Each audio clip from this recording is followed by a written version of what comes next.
IPO क्या होते हैं, कैसे इसमें इतने पैसे बनते हैं और हम आईपीओ में इन्वेस्टमेंट कहाँ से कर सकते हैं।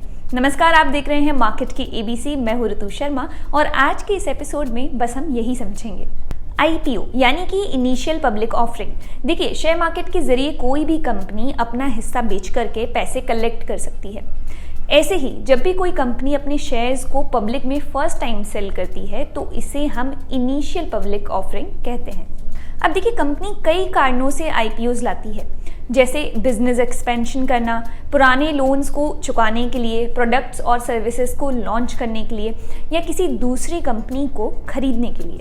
सबसे पहले समझते हैं कि आईपीओज लाए कैसे जाते हैं। जब भी कोई कंपनी आईपीओ लाने का प्लान करती है तो उसे डिटेल्ड डॉक्यूमेंट्स बनाने होते हैं जिसमें उस कंपनी की सारी डिटेल्स होती हैं, जैसे कंपनी की history, financial details, future plans etcetera.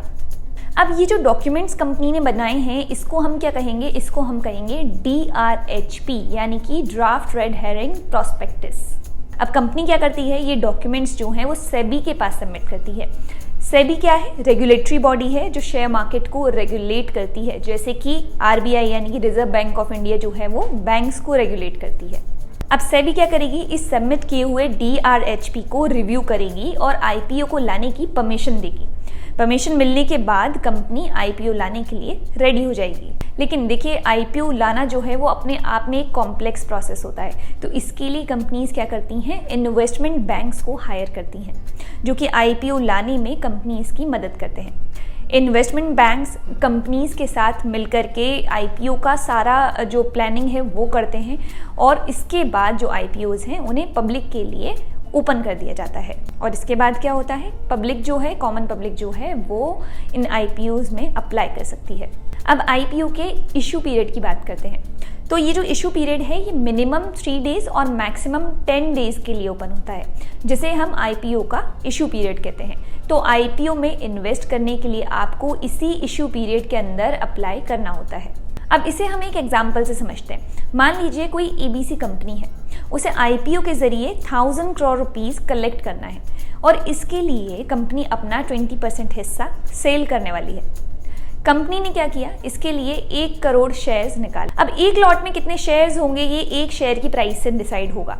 अब हमने अगर एक शेयर का प्राइस 1000 रुपीज़ रखा है तो एक लॉट में सिर्फ 15 ही शेयर्स आएंगे, तो प्राइस हो गया 15,000। लेकिन अगर हमने एक शेयर का प्राइस 500 रुपीज़ रख दिया है तो फिर एक लॉट में 30 शेयर्स हो जाएंगे।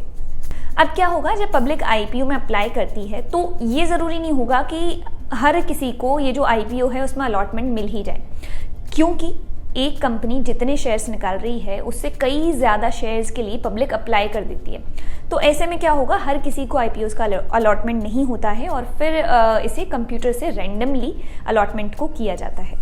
लेकिन आप इस बात का यहाँ पर ज़रूर ध्यान दें कि किसी भी कंपनी में आईपीओ लेने के पहले कोशिश करें कि ये आप चेक करें कि उसकी फ्यूचर में ग्रोथ के बढ़िया चांसेस हैं या नहीं। और कंपनी के फंडामेंटल्स आप ज़रूर देखें कि पास्ट में कंपनी ने बिजनेस जो है अपना वो कितने अच्छे से ग्रो किया है।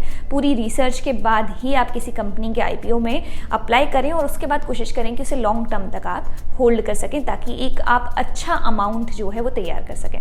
तो उम्मीद है आपको आईपीओज क्या होते हैं ये इस वीडियो के थ्रू समझ में आया होगा। ऐसी ही ज़्यादा जानकारी के लिए देखते रहे मार्केट की एबीसी मेरे ऋतु शर्मा के साथ। नमस्कार। For more of such videos do like, share and subscribe to ET Now Swadesh।